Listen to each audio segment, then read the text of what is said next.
ময়দান থেকে ইমাম মালিক ডাক দিয়ে বলে, যুবক, তোমার আস্তাগফিরুল্লাহর এত পাওয়ার, আমার আল্লাহ পাক রব্বুল আলামিন আমাকে মসজিদে জায়গা দেয় নাই। আমার আল্লাহ পাক রব্বুল আলামিন তোমার আস্তাগফিরুল্লাহর পাওয়ারের কারণে আমি ইমাম মালিককে তোমার সামনে নিয়ে আসছে। এই জন্য বন্ধু, আস্তাগফিরুল্লাহকে সঙ্গী বানাতে, আস্তাগফিরুল্লাহকে কাজ বানাতে রাজি আসি না নাই? কারণ রব বলেছে, ইয়াউমা লা ইয়ানফাউ মালু ওয়ালা বানুন ইল্লা মান আতাল্লাহ বিকলবিন সালিম। আল্লাহ পাক রব্বুল আলামিন বলে, বান্দা, আমি আল্লাহ পাক রব্বুল আলামিনের কাছে আসবা। দুনিয়াতে তোমার ছেলেকে তুমি আমেরিকায় পাঠালা, কোটি টাকার মালিক হয়ে গেছে। হায়রে, তোমার ছেলেকে ইউরোপে পাঠালা, কোটি টাকার মালিক হয়ে গেছে। তোমার ছেলেকে তুমি লন্ডনে পাঠালা, কোটি কোটি টাকার মালিক হয়ে গেছে। তুমি অনেক কোটিপতি, অনেক পয়সাওয়ালা, তোমার সম্পদ অনেক বেশি। ও বান্দা শুনো, আমি আল্লাহ তাআলার কাছে তোমার সম্পদের মূল্য নাই। আমি আল্লাহ তাআলা তোমার জান চাই। আমি আল্লাহ তাআলা তোমার সম্পদ চাই না। আমি আল্লাহ তাআলা তোমার বাড়ি চাই না, তোমার গাড়ি চাই না, তোমার টাকা চাই না। শুধু একমাত্র ইল্লা মান আতাল্লাহ বিকলবিন সালিম, আমি আল্লাহ তাআলা তোমার শুধু একটি পরিশুদ্ধ অন্তর চাই। ও বন্ধু, দোকানে পাটের মধ্যে বসে বসে শুধুমাত্র সমালোচনা না করে আমি উদারত আহ্বান জানাবো, কলবটাকে করিয়া দিলের মধ্যে আল্লাহ পাকের মুহাব্বত ধারণ করে, দিলের মধ্যে আল্লাহ পাকের ভালোবাসা ধারণ করে আসেন না বাবাজি, মাহফিলের ময়দানে এসে আমরা একটু আলোচনা করি এবং শুনি। কারণ এখানে আসলে আপনি জিতে যাবেন, গুনাহগুলো মাফ পেয়ে যাবেন, জান্নাতি পরিবেশ পাবেন, শুনতে চমৎকার লাগবে এবং আমি আপনি এক রকমে থাকবো, শীতও কম লাগবে। বলেন তো, এই জায়গা দোকান থেকে আরামদায়ক না কষ্টদায়ক? এইটা আরামদায়ক, কি বলেন, ঠিক না? ও বন্ধু, দোকানের মধ্যে বসে বসে আপনি ইবাদত করলেন, দোকানের মধ্যে বসে বসে আপনি শিকায়ত করলেন, আপনার গুনাহ হচ্ছে কিন্তু আপনি নিজেও টের পান না, নিজেও জানেন না। আল্লাহ পাকের নবী, প্রিয় নবী মুহাম্মদুর রাসূলুল্লাহ সাল্লাল্লাহু আলাইহি ওয়া আলিহি ওয়াসাল্লাম জানাইয়া দেন, আল গীবাতু আশাদ্দু মিনাজ জিনা।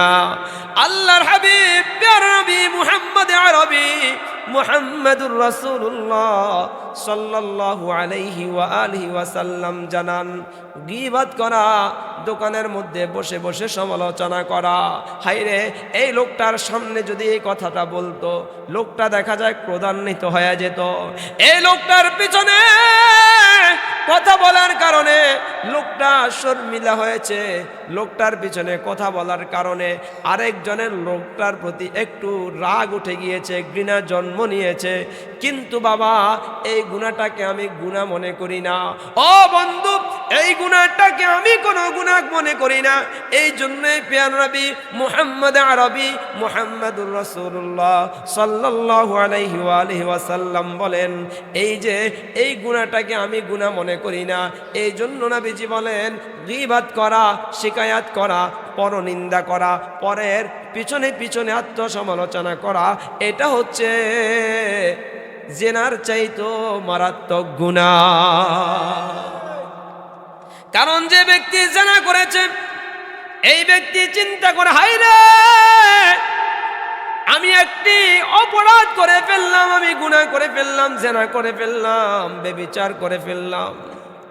আমার আল্লাহ যদি আমাকে না মাফ করে, আমার কোনো মাফ নাই।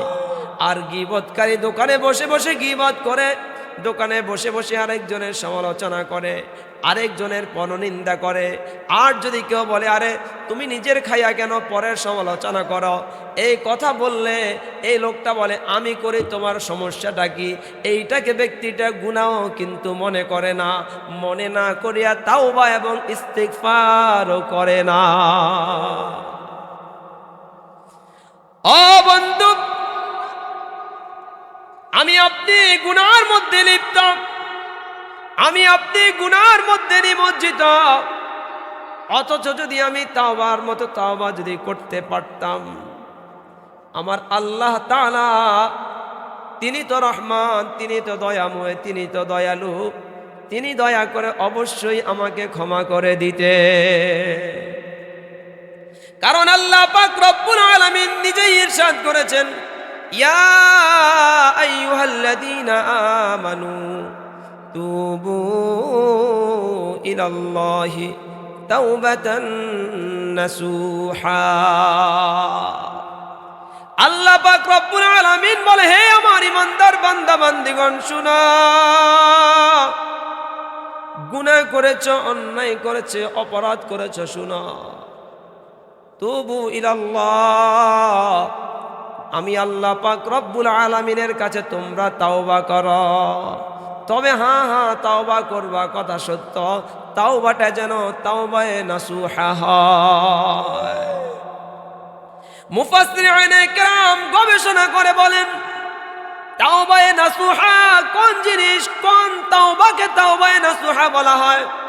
মুফাসসিরিনে কেরাম গবেষণা করেন যে তাওবাটা এমন হয় যে আমি এই গুনার জন্য তাওবা করলাম, আমি স্বীকার করলাম এই গুনাহটা আমি করেছি, এই গুনাহটা সাথে সাথে আমি ছেড়ে দেব এবং ভবিষ্যতে আর কখনো এই গুনাহ করব না, এই সিদ্ধান্ত আমি গ্রহণ করব, দৃঢ়ভাবে সিদ্ধান্ত গ্রহণ করব এবং এই গুনার জন্য আমি আল্লাহ তাআলার কাছে লজ্জিত হব, আমি আল্লাহ তাআলার কাছে ক্ষমা চাইব, আমি আল্লাহ তাআলার কাছে ইস্তিগফার করব। এই তাওবাকে তাওবায়ে নাসুহা বলে। যে ব্যক্তি এমন তাওবা করতে পারবে তো আল্লাহ তাআলা তার গুনাহ মাফ করে দিবে। তাওবাকারী ব্যক্তি আল্লাহ পাক রব্বুল আলামিনের কাছে তাওবা করার বদলতে আল্লাহ পাক রব্বুল আলামিন তার গুনাহ এমন ভাবে মাফ করে দেন। আল্লাহর হাবিব প্যার নবী মুহাম্মদ আরবি মুহাম্মাদুর রাসূলুল্লাহ সাল্লাল্লাহু আলাইহি ওয়া আলিহি ওয়াসাল্লাম বলেন, আত-তাইবু মিনাজ যামবি কামান লা যামবা লাহ। প্যার নবী মুহাম্মদ আরবি মুহাম্মাদুর রাসূলুল্লাহ সাল্লাল্লাহু আলাইহি ওয়া আলিহি ওয়াসাল্লাম বলে, ও আমার উম্মত শুনো, গুনাহ করেছো, শুনো, যদি তুমি তাওবার মতো তাওবা করতে পারো, যদি তুমি তাওবায়ে নাসুহা করতে পারো, যে গুনার জন্য তুমি তাওবা করবে, গুনাহগুলো যদি তুমি ছেড়ে দিতে পারো, ভবিষ্যতে কোনো গুনাহ করবা না, যদি তুমি দৃঢ় সিদ্ধান্ত নিতে পারো, এই গুনাহগুলোর জন্য যদি আমি আল্লাহ তাআলা, আমার আল্লাহ তাআলার কাছে যদি তুমি লজ্জিত হতে পারো, ক্ষমা প্রার্থনা করতে পারো, ইস্তিগফার করতে পারো, আমার আল্লাহ তাআলা তোমার গুনাহগুলো এমনভাবে মাফ করবে। আত-তাইবু মিনাজ যামবি কামান লা যামবা লাহ। প্যার নবী মুহাম্মদ আরবি মুহাম্মাদুর রাসূলুল্লাহ সাল্লাল্লাহু আলাইহি ওয়া আলিহি ওয়াসাল্লাম বলে, তোমার গুনাহ এমন ভাবে মাফ হবে, মনে হবে যে তোমার আর কোনো গুনাহ নাই, তুমি নিষ্পাপ মাসুম হয়ে গিয়েছো। ও বন্ধু, তাওবা কেমনি ভাবে করতে হয়, ক্ষমা কিভাবে চাইতে হয়, আমাদেরকে সাহাবায়ে কেরামদের কাছ থেকে শিখতে হবে, জানতে হবে, বুঝতে হবে। আল্লাহর হাবিব প্যার নবী মুহাম্মদ আরবি মুহাম্মাদুর রাসূলুল্লাহ সাল্লাল্লাহু আলাইহি ওয়া আলিহি ওয়াসাল্লাম যুদ্ধের ময়দানে চলে যান, কিন্তু হযরতে সালাবাকে নেননি। হযরতে সালাবা বাড়িতে ছিলেন। হযরতে সালাবা সময় যখন যুদ্ধের ময়দানে চলে যায়, একটি সুন্দরী মহিলাকে তার ভালো লাগে। ওই সুন্দরী মহিলা হচ্ছে সাদ রাদিয়াল্লাহু আনহু এর স্ত্রী। হযরতে সালাবা সাদ রাদিয়াল্লাহু আনহু এর স্ত্রীর হাত ধরে সাথে সাথে জিনাহের প্রস্তাব দিয়েছেন। আর সাদের স্ত্রী ডাক দিয়া বলে, সালাবা শুনো শুনো শুনো, তুমি তোমার ভাইয়ের আমানতের খেয়ানত করেছ। ও সালাবা, এই সম্পদ আল্লাহ তাআলা নির্ধারণ করে দিয়েছে তোমার ভাইয়ের জন্য, আর এই সম্পদের উপর তোমার দিল থেকে তুমি জেনা করার জন্য গ্রাস করলা।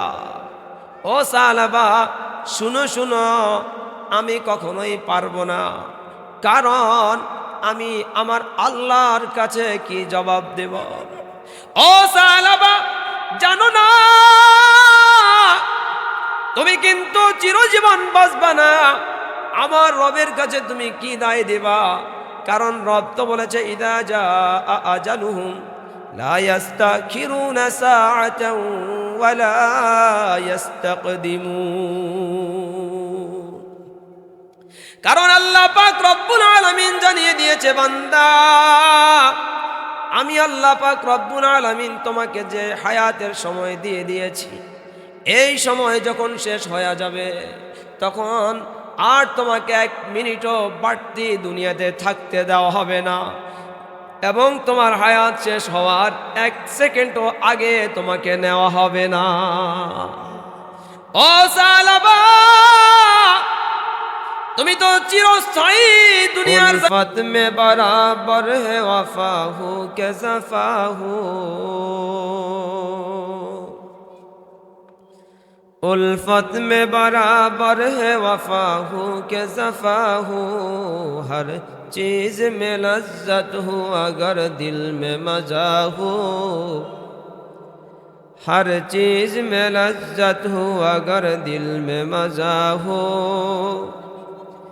मैं आशिक़ मौला हूँ मेरा इश्क निराला,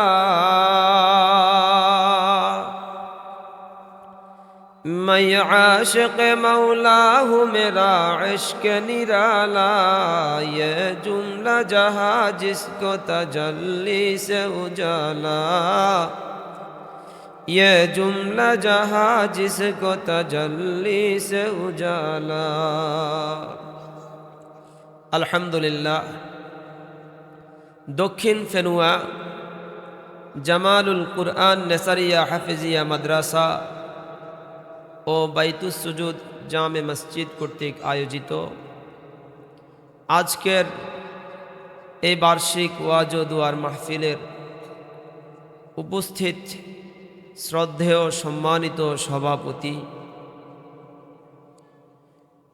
বিশিষ্ট ইসলামী চিন্তাবিদ, চৌমুহনী ইসলামী আরাবিয়া মাদ্রাসার সাবেক মুহাদ্দিস হযরত মাওলানা সফিউল্লাহ সাহেব বারাকাল্লাহু ফি হায়াতিহি,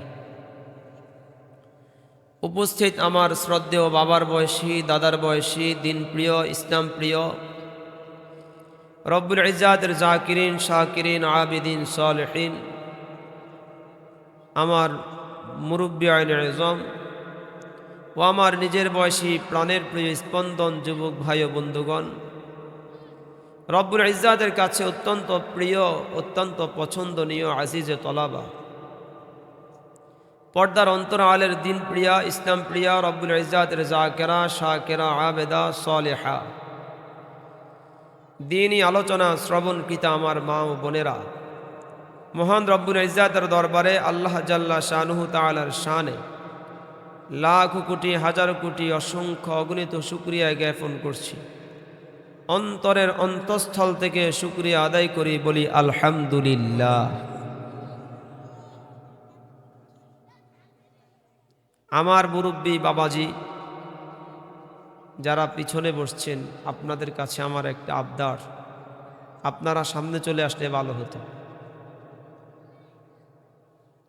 কারণ বাচ্চাদের জন্য হচ্ছে আওয়াজ, আর যারা বুঝে তাদের জন্য হচ্ছে ওয়াজ।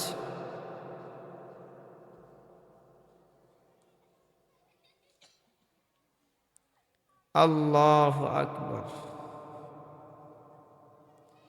আলহামদুলিল্লাহ,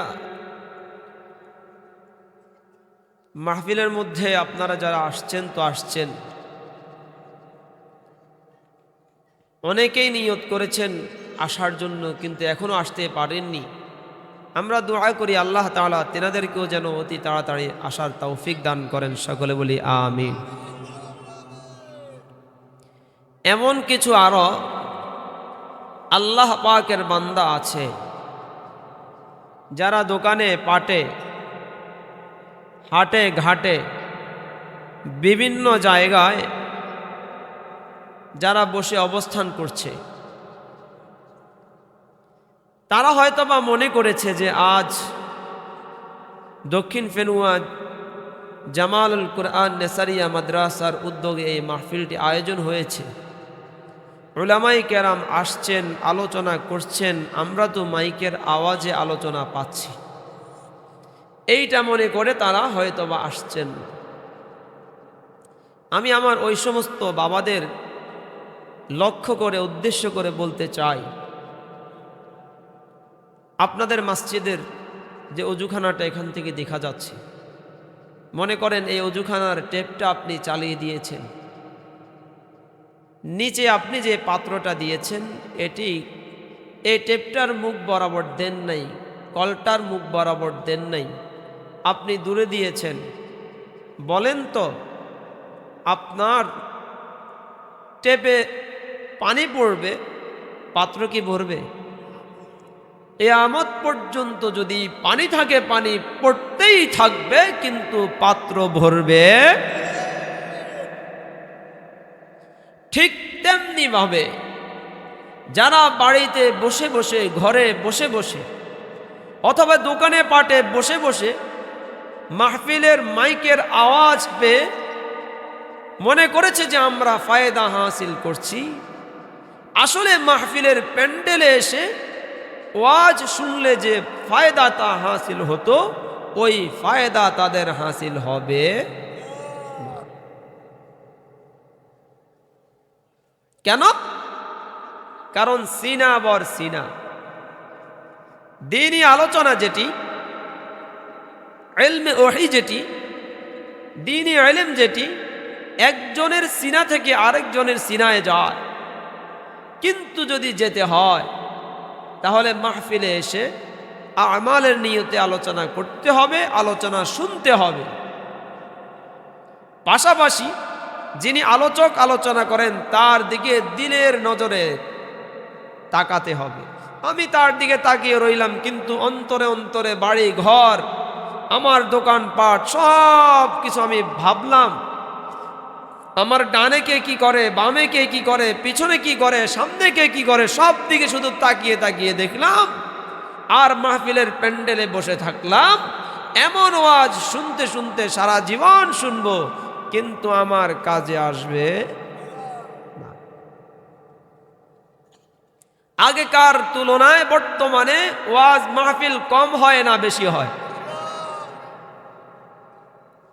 আগের চাইতে বর্তমান অবস্থায় ওয়াজ মাহফিল এত বেশি হওয়ার পরেও এলাকার মধ্যে চোর, ডাকাত, লম্পট, বদমাশ, চাঁদাবাজ বাড়ছে না কমছে? বাড়ছে। কেন? কারণ ওয়াজ হয় কথা সত্য, মাহফিল হয় কথা সত্য, মসজিদের মিম্বার থেকে ওয়াজ হয় কথা সত্য।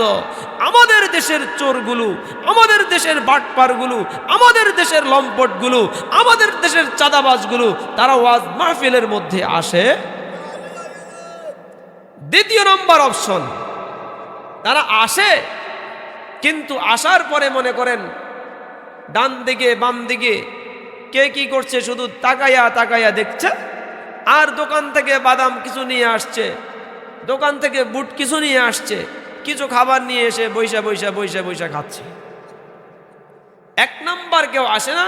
দ্বিতীয় নাম্বার যদি আসে তাও ঠিক মতে মনোযোগ দিয়ে আলোচনা শুনছে না। এই জন্যই হেদায়াত প্রাপ্ত হওয়া সম্ভব হচ্ছে। এই জন্য আমি এই দক্ষিণ ফেনুয়াবাসীকে বলবো যে আজকের মাহফিলকে জীবনের শেষ মাহফিল মনে করে, সময়ের মূল্যায়ন করে অতি দ্রুত আপনারা মাহফিলের প্যান্ডেলে এসে উপস্থিত হয়ে যান। আলহামদুলিল্লাহ অনেকেই আসছে, আরও তো অনেক বাকি। এখানে যত মানুষ আছে, এই যে পথে দোকানগুলো দেখলাম, এই দোকানগুলোতে এর চাইতে মানুষ কম হবে না বেশি হবে? অথচ আজকের এই আয়োজনটা কি দোকানের জন্য হয়েছে না বয়ান শোনার জন্য এবং করার জন্য হয়েছে? হতভাগা ওই জাতি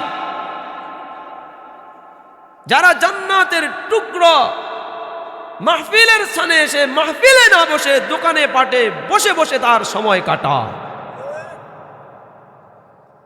অথচ আল্লাহর হাবিব প্যারা নবী মুহাম্মদ আরবি মুহাম্মদুর রাসূলুল্লাহ সাল্লাল্লাহু আলাইহি ওয়া আলিহি ওয়াসাল্লাম বলেছেন, এই মাহফিলের মাজমা যেটি হয় এটির চতুর্পাশ দিয়ে রহমতের ফেরেশতা বেষ্টনী করে রাখে। হাফাতুহুমুল মালাইকা ওয়া গাশিয়াতুহুমুর রাহমা ওয়া নাযালাত আলাইহিমুস সাকিনা ওয়া যাকারাহুমুল্লাহু ফী মান ইনদা। প্যারা নবী মুহাম্মদ আরবি মুহাম্মদুর রাসূলুল্লাহ সাল্লাল্লাহু আলাইহি ওয়া আলিহি ওয়াসাল্লাম বলেন, যেই স্থানের মধ্যে যে জায়গার মধ্যে দ্বীনি আলোচনা করা হবে, দ্বীনি আলোচনা শোনা হবে, ওই স্থানের চতুর্পাশ দিয়ে আল্লাহ পাক রব্বুল আলামিন রহমতের ফেরেশতা দিয়ে বেষ্টনী করে রাখে। আর এই ফেরেশতাগুলো শুধু পড়ে থাকে না, ওই স্থানের মধ্যে আল্লাহ পাক রব্বুল আলামিনের সাকিনা নামক রহমত বর্ষিত হতে থাকে।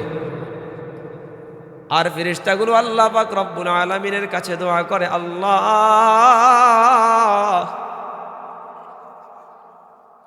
আপনার এই বান্দাগুলো আপনাকে ভালোবেসে আপনাকে মোহাব্বত করে আপনার দ্বীনি আলোচনা শোনার জন্য এসেছেন। আল্লাহ আপনি আপনার বান্দাগুলোকে মাফ করে দিয়ে। আসছি গুনাহ নিয়া, ফেরেশতারা দোয়া করছে আল্লাহ যেন আমাকে মাফ করে। ফেরেশতাদের দোয়া আল্লাহ কবুল করে কি করে না? ও বন্ধু, শুধু তাই না,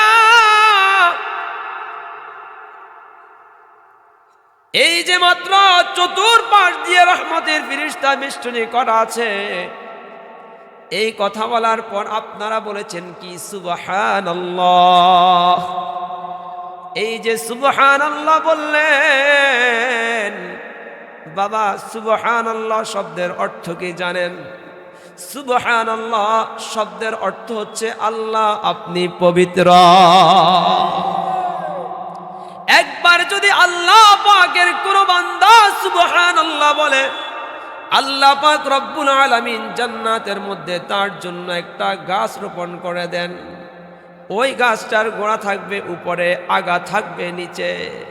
ওই গাছটার নিচে যদি একটা সৌদি আরবের তেজি ঘোড়া দৌড়তে থাকে দৌড়তে থাকে দৌড়তে থাকে, দৌড়তে দৌড়তে 500 বৎসর পর্যন্ত যাবে, 500 বৎসর শেষ হয়ে যাবে, কিন্তু ওই গাছটার ছায়া শেষ হবে না। আপনি বললেন সুবহানাল্লাহ, আল্লাহ আপনি পবিত্র। এই যে জমিনের চতুর্পাশ দিয়ে, এই স্থানটার চতুর্পাশ দিয়ে রহমতের ফেরেশতা বেষ্টনী করে আছে, ওই ফেরেশতা আল্লাহ পাক রব্বুল আলামিনের কাছে যাবে, গিয়ে আল্লাহকে বলবে, আল্লাহ ওই যে দক্ষিণ ফেনুয়া জামালুল কুরআন মাদ্রাসার ময়দানের মধ্যে আপনার অমুক অমুক অমুক অমুক বান্দা, তারা আপনাকে সাক্ষ্য দিয়েছে, আপনাকে বলেছে আল্লাহ আপনি নাকি পবিত্র। আল্লাহ পাক রব্বুল আলামিন বলবে, ও ফেরেশতা আমার বান্দা কি আমাকে কখনো দেখেছে কিনা? বলে না না না, আল্লাহ আপনার বান্দা কখনো আপনাকে দেখে নাই। বলে আমার বান্দা আমাকে দেখে নাই, কিন্তু আমাকে পবিত্র বলে কেমন করে ঘোষণা করেছে। আল্লাহ পাক রব্বুল আলামিনকে ফেরেশতা ডাক দিয়ে বলে, আল্লাহ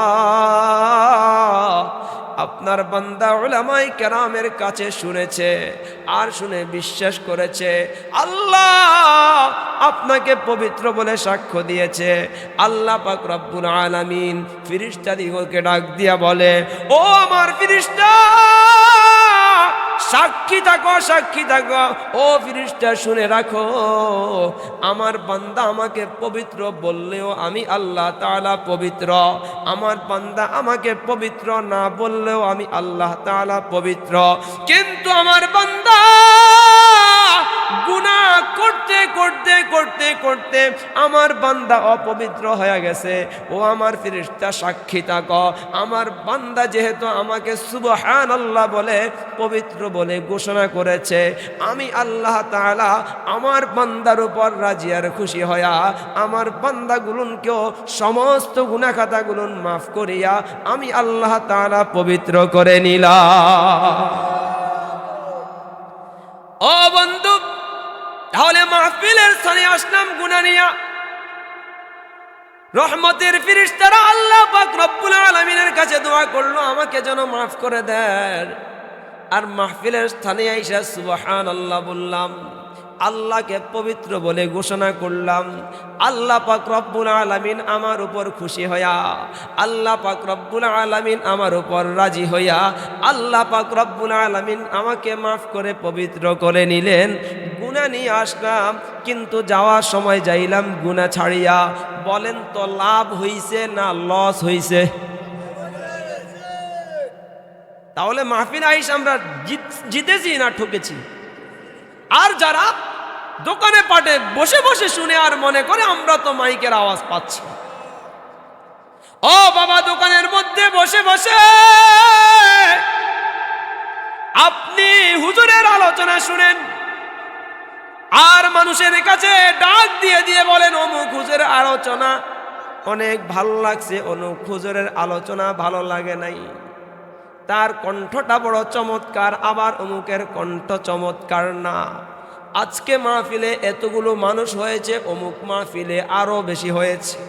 বিভিন্ন আলোচনার সমালোচনার মধ্যে আপনি ব্যস্ত।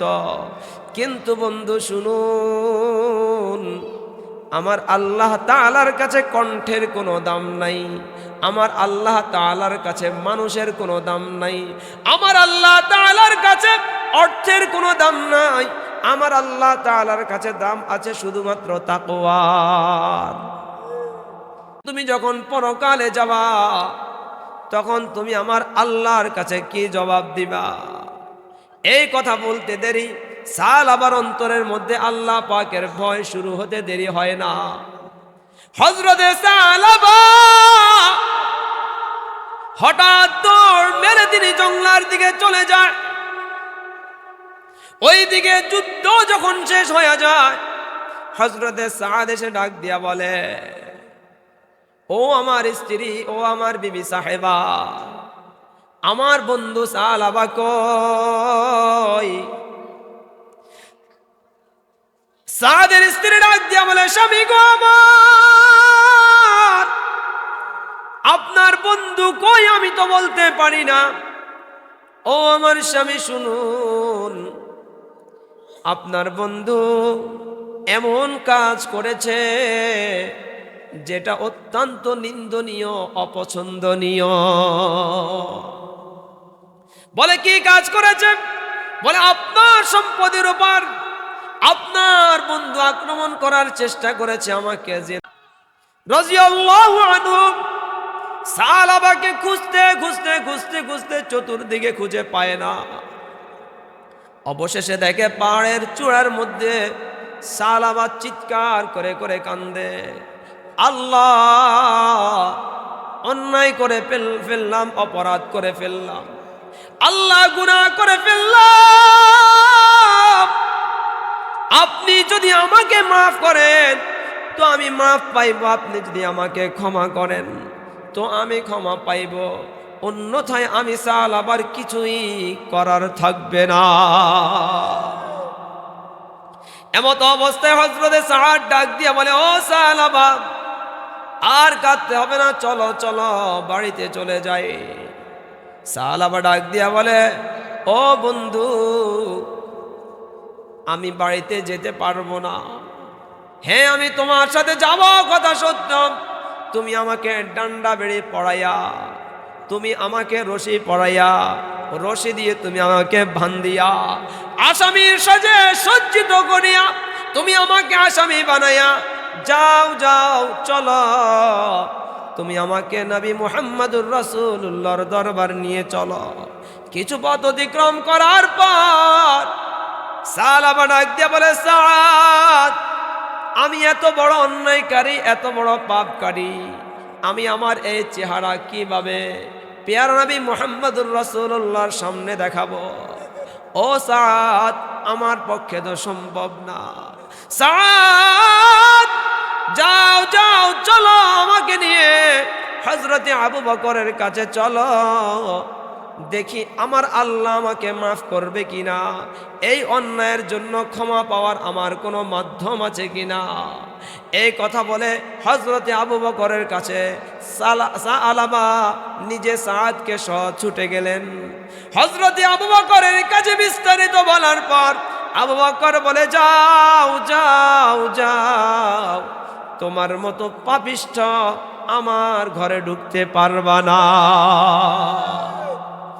অতঃপর ডাক দিয়ে বলে, যাও। আবু বকরের কাছ থেকে যেহেতু কিছুই পাইলাম না, কোনো সুরা পেলাম না, কিছুই জানতে পারলাম না, আমাকে ওমরের দরবারে নিয়ে চলো।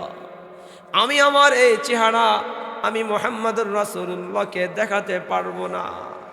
ওমরের দরবারে যায়, বিস্তারিত বলার পর ওমর বলে, যাও সালাবারে, তোমার মতো পাপিষ্ঠ ব্যক্তিকে আমার ঘরে আমি জায়গা দিতে পারবো না। যাও যাও, এখনই আমার ঘর থেকে বের হয়ে যাও। অতঃপর হযরতে আলীর কাছে যায়, এরপরে হযরতে উসমানের কাছে যায়। সবাই তাড়াইয়া দেওয়ার পর নিরুপায় হয়ে বলে, চলো চলো, আর পারবো না, মুহাম্মদের কাছে যেতে হবে। যদি আল্লাহ পাকের পেয়ারা হাবিব কোনো একটা আমাকে মাধ্যম বলে আর আমার আল্লাহ যদি আমাকে মাফ করে, তাহলে আমি সালাবা মাফ পাবো, অন্যথায় আমার মতো পাপিষ্ঠ ব্যক্তির কোনো উপায় না। হযরতে সালাবা পেয়ারা নবী মুহাম্মদ আরবি মুহাম্মদুর রাসূলুল্লাহ সাল্লাল্লাহু আলাইহি ওয়া আলিহি ওয়াসাল্লামের দরবারে ছুটে যায়। বিস্তারিত বলার পর পেয়ারা নবী মুহাম্মদ আরবি মুহাম্মদুর রাসূলুল্লাহ সাল্লাল্লাহু আলাইহি সাল্লাম ডাক দিয়া বলে, ও সালাবা রে, তোমার মতো পাপিষ্ঠ ব্যক্তিকে আমি স্থান দিতে পারবো না। অতঃপর হযরতে সালাবা চিৎকার করে ডাক দিতে দিতে আবার জঙ্গলায় চলে যায়। পাহাড়ের গাছের আড়ালে থেকে থেকে আল্লাহ পাকের কাছে ক্ষমা চায়। ওইদিকে আল্লাহ পাক রব্বুল আলামিনের পক্ষ থেকে ওহী নাজিল হয়ে গেছে। আল্লাহ পাক রব্বুল আলামিন জিবরিল আমিন আলাইহিস সালাতু ওয়াস সালামকে পাঠায়া নবীজি মুহাম্মদুর রাসূলুল্লাহ সাল্লাল্লাহু আলাইহি সাল্লামকে জানায়া দেয়, ও মুহাম্মদ, তুমি কেন সালাবাকে তাড়াইয়া দিলা?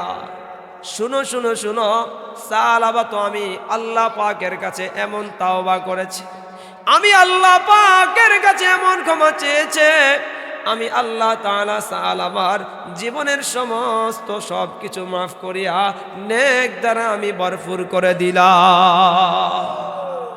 ও মুহাম্মদ, সালাবা যদি অন্যায় করে থাকে, অপরাধ করে থাকে, আমি সালাবাকে ক্ষমা করে দেওয়ার মালিক, কিন্তু আপনি মুহাম্মদ তো পারেন না সালাবাকে আপনার স্থানে জায়গা না দিয়ে আপনি তাড়িয়ে দিতে। অতঃপর প্রিয় নবী মুহাম্মদ আরবি মুহাম্মদুর রাসূলুল্লাহ সাল্লাল্লাহু আলাইহি ওয়া আলিহি ওয়াসাল্লাম ডাক দিয়া সাহাবায়ে কেরামকে বলে, ও আবু বকর, ও ওমর, ও আলী, যাও যাও, সালাবাকে একটু খুঁজে বের করো। হযরতে যায়েদ বয়োবৃদ্ধ মুরব্বী সাহাবী ডাক দিয়া বলে, ইয়া রাসূলুল্লাহ, ইয়া হাবিবাল্লাহ, আমি তো বয়স্ক সাহাবী, পুরান সাহাবী, আপনি কি আমাকে একটু অনুমতি দিবেন? আমি কি যাব সালাবাকে খুঁজে বের করতে? নবীজি অনুমতি দিয়া দিলেন। এই চারজন ব্যক্তি একসাথে সালাবাকে খুঁজে, চতুর্দিকে খুঁজে, কোথাও সালাবাকে খুঁজে পাওয়া যায় না। অতঃপর একজন বেঈমানের সাথে সাক্ষাৎ হয়। এই ব্যক্তিটা ওখানের মধ্যে ছাগল চড়ায়, বকরি চড়ায়। এমত অবস্থায় ডাক দিয়া বলে, এই তোমার আশপাশে কি কোনো ব্যক্তি দেখেছো এই ব্যক্তিটা এমন এমন রূপের, এই ব্যক্তিটার নাম হচ্ছে সাআলাবা। ওই রাখাল ডাক দিয়ে বলেন, ও বন্ধু, ও আবু বকর, ও ওমর, ও আলী, এমন কোন ব্যক্তি তো আমরা দেখতে পাই না। তবে হ্যাঁ, যখন সন্ধ্যা হয়ে যায়, যখন সূর্যটা অস্ত হয়ে যায়, যখন সূর্যটা ডুবে যায়, এই পাহাড়ের এই কোণ থেকে একজন ব্যক্তির কান্নার আওয়াজ শুনি। এই ব্যক্তিটা এমন চিৎকার করে করে করে করে কান্নাকাটি করে, আমরা ঘুমাতে পারি না, আমরা বিশ্রাম নিতে পারি না, আমরা আরাম করতে পারি না। এই ব্যক্তিটা আল্লাহর কাছে চিৎকার দিয়ে দিয়ে ক্ষমা চায়, চিৎকার দিয়ে দিয়ে জাহান্নাম থেকে মুক্তি পেতে চায়। এই কথা বলতে দেরি উমর, আবু বকর, আলী বুঝতে আর দেরি হলো না। বলে ঠিক আছে, তাহলে এই ব্যক্তি হচ্ছে আমাদের সাআলাবা। ও বন্ধু, হযরতে সাআলাবার খুঁজে হযরতে আবু বকর সহ সাহাবায়ে কেরাম রিজওয়ানুল্লাহি তাআলা আলাইহিম আজমাইন তারা দাঁড়িয়ে রইলেন। সূর্য যখন অস্ত হয়ে যায়, সাআলাবা যখন চিৎকার দিয়ে দিয়ে কাঁদতে থাকে, এমত অবস্থায় পিছন দিয়ে আটকা গিয়ে ধরে, আর ধরে ডাক দিয়া বলে, সাআলাবা রে, আর কাঁদতে হবে না, আর কাঁদতে হবে না। মদিনার নবী মুহাম্মদুর রাসূলুল্লাহ সাল্লাল্লাহু আলাইহি সাল্লাম আমাদেরকে পাঠিয়েছে, আমার আল্লাহ তাআলা তোমাকে ক্ষমা করে দিয়েছে। অতঃপর হযরতে সাআলাবাকে তাদের সাথে করে মদিনাতুল মুনাওয়ারাতে নিয়ে যায়। ফজরের নামাজের সময় মসজিদে নববীতে পেয়ার নবী মুহাম্মদুর রাসূলুল্লাহ সাল্লাল্লাহু আলাইহি সাল্লাম ইমামতি করেন। নামাজের মধ্যে পেয়ার নবী মুহাম্মদ আরবি মুহাম্মদুর রাসূলুল্লাহ সাল্লাল্লাহু আলাইহি ওয়া আলিহি ওয়াসাল্লাম সূরাতুত তাকাসুর পড়ছেন। আলহাকুমুত তাকাসুর হাত্তা যুরতুমুল মাকাবির কাল্লা সাউফা তা'লামুন। এই 3 আয়াত মাত্র পড়লেন। প্রথম আয়াতের মধ্যে সাআলাবা চিৎকার করে আওয়াজ দেয়, দ্বিতীয় আয়াতের মধ্যে আবার আরো জোরে চিৎকার করে আওয়াজ দেয়, তৃতীয় আয়াতের মধ্যে সাআলাবা চিৎকার দিয়ে আওয়াজ দিয়ে পড়ে যায়। নামাজ শেষে পেয়ারা নবী মুহাম্মদুর রাসূলুল্লাহ সাল্লাল্লাহু আলাইহি সাল্লাম সাহাবায়ে কেরামদেরকে ডাক দিয়ে বলে, ও আমার সাহাবারা, শুনো শুনো, আমার সাআলাবার কি হয়েছে একটু দেখো। হায়রে, মাথার মধ্যে একটু পানি দাও। হায়রে, সবাই উঠাও। এই বলে যখন সাহাবায়ে কেরামদেরকে বললেন, সবাই একসাথে ছুটে পড়লো সাআলাবার দিকে। হাত দেখে, শিরা দেখে, সব দেখে বলে, ইয়া রাসূলুল্লাহ, ইয়া হাবিবাল্লাহ, আপনার সাআলাবা তো আর দুনিয়াতে নাই, আপনার সাআলাবা তো আল্লাহর রবের ডাকে সাড়া দিয়ে চলে যায়, তার রবের ডাকে সাড়া দিয়ে চলে যায়। এই কথা বলতে দেরি পেয়ারা নবী মুহাম্মদুর রাসূলুল্লাহ সাল্লাল্লাহু আলাইহি সাল্লাম আন্তরিকভাবে দুঃখ প্রকাশ করতে দেরি হলো না। ও বন্ধু, সাআলাবার গোসলের ব্যবস্থা করা হয়, কাফনের ব্যবস্থা করা হয়, জানাজার নামাজের ব্যবস্থা করা হয়। কিন্তু যখন জানাজার নামাজের ইমামতি করার জন্য পেয়ারা নবী মুহাম্মদুর রাসূলুল্লাহ সাল্লাল্লাহু আলাইহি ওয়াসাল্লাম যাবেন, তখন পায়ের বুড়ি আঙ্গুলি বা বৃদ্ধ আঙ্গুলি যেটা আমরা বলি, আঙ্গুলের উপর ভর করে করে করে করে আস্তে আস্তে পেয়ারা নবী হাঁটে। ওই দিকে আবু বকর, ওমর, উসমান সহ সকল সাহাবায়ে কেরাম তাকিয়ে আছে, হায়রে নবীজি এমন করে হাঁটে কেন? কিন্তু যখন জানাজার নামাজ শেষ হয়ে যায়, নবীজিকে ডাক দিয়ে বলে, ইয়া রাসূলুল্লাহ, ইয়া হাবিবাল্লাহ,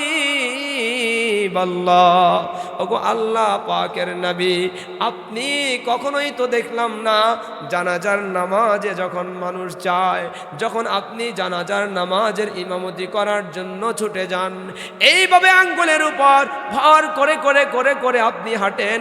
আজকে কেমন যেন অন্যরকম হাঁটলেন, আজকে কেন আপনি এমন ভাবে গেলেন?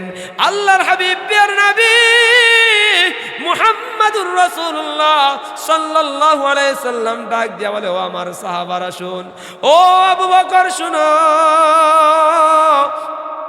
আমার সাল আমার জানাজার নামাজের মধ্যে এত এত এত এত ফেরেশতার উপস্থিতি হয়েছে, ফেরেশতাদের জন্য আমি নবী মুহাম্মদ পায়ে চাপ দিয়ে হাঁটতে পারি না।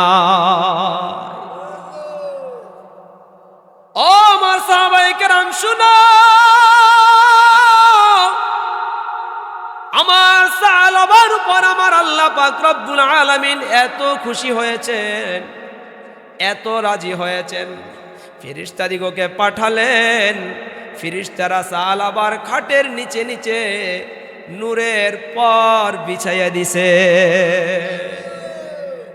ও বন্ধু, এই জন্য আমাকে আপনাকে আল্লাহ পাকের দরবারে তাওবা করতে হবে, আল্লাহ পাকের দরবারে ইস্তিগফার করতে হবে। আল্লাহ পাকের দরবার যদি তাওবা করতে পারি, সর্বপ্রথম আমার যে লাভ হবে, প্রিয় নবী মুহাম্মদ আরবি মুহাম্মদুর রাসূলুল্লাহ সাল্লাল্লাহু আলাইহি সাল্লামের কথা সত্য না মিথ্যা? সন্দেহ আসেনি? প্রিয় নবী মুহাম্মদুর রাসূলুল্লাহ সাল্লাল্লাহু আলাইহি সাল্লাম ডাক দিয়া বলে, আত্তাইবু হাবিবুল্লাহ। নবীজি বলে, যে ব্যক্তি তাওবা করে এই ব্যক্তি আল্লাহ পাকের বন্ধু হয়ে যায়। এই হাবিবুল্লাহ নিয়ে ভাষাবিদ যারা রয়েছে তারা আলোচনা করে বলেন, তারা গবেষণা করে বলেন, অত্তাখাযু ইব্রাহিম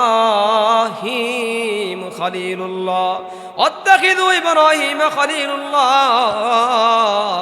ভাষাবিদরা বলেন খলিল অর্থ আল্লাহ পাকের বন্ধু, খলিলুল্লাহ আল্লাহ পাকের বন্ধু, সদিক শব্দের অর্থ বন্ধু। কিন্তু খলিলুল্লাহ যে বন্ধু, এই বন্ধু হলো আল্লাহ তাআলা তাকে বন্ধু হিসাবে অ্যাকসেপ্ট করেছে, রিসিভ করেছে, বন্ধু হিসাবে স্বীকার করেছে। কিন্তু হাবিবুল্লাহ আল্লাহ পাকের যে বন্ধু, এই ভাষা দিয়ে ভাষাবিদরা বলেন আল্লাহ পাক রব্বুল আলামিন এই ব্যক্তির উপর রাজি হইয়া, এই ব্যক্তির উপর খুশি হইয়া, এই ব্যক্তিকে পছন্দ করিয়া, এই ব্যক্তিকে ভালোবাসিয়া আল্লাহ তাআলা নিজেই বন্ধু বানাইয়া নিছে। দ্বিতীয় নম্বর, আল্লাহ পাকের নবী ডাক দিয়া বলেন, আত্তাইবু মিনাদ যামবি কামাল্লা যামবালা। যে ব্যক্তি তাওবা করবে আল্লাহ তাআলা তার গুনাহগুলো এমন ভাবে মাফ করবে, আল্লাহ তাআলা তাকে নিষ্পাপ বানাইয়া দিবে, তার কোনো গুনাহ থাকবে না।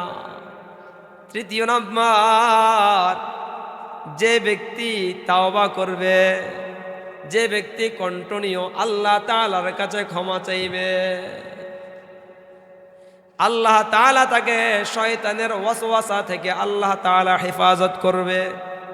চতুর্থ নম্বর, যে ব্যক্তি তাওবা করবে আল্লাহ তাআলা তাকে দুনিয়াতে থাকতেই তারকে মৃত্যু আসার পূর্বে তাকে জান্নাত দেখাইয়া দিবে। ও বন্ধু, এজন্য নবীজি মুহাম্মদুর রাসূলুল্লাহ সাল্লাল্লাহু আলাইহি ওয়াসাল্লাম ডাক দিয়া বলেন, মাল্লাদিমাল ইস্তিগফার। কেউ যদি ইস্তিগফারকে তার কাজ বানিয়ে নিতে পারে, কি কাজ বানিয়ে নিতে পারে? দোকান করা আমার কাজ, ব্যবসা করা আমার কাজ, রিক্সা চালানো আমার কাজ, জমি জমা করা, ক্ষেত খামারের কাজ করা, এগুলো কার কাজ? আমার কাজ। এগুলোকে যেমনি ভাবে আমি আমার কাজ বানিয়ে নিলাম, ইস্তিগফারকে যদি আমার এমন কাজ বানিয়ে নিতে পারি, জাআলাল্লাহু লাহু মিন কুল্লি রিহিম মাখরাজা। প্রিয় নবী মুহাম্মদুর রাসূলুল্লাহ সাল্লাল্লাহু আলাইহি ওয়াসাল্লাম ডাক দিয়া বলেন, এই ব্যক্তিকে আল্লাহ পাক রব্বুল আলামিন সমস্ত মুসিবত থেকে হেফাজত করবে, বিপদ থেকে হেফাজত করবেন। আমি কুল্লি হাম্মি ফারাজা।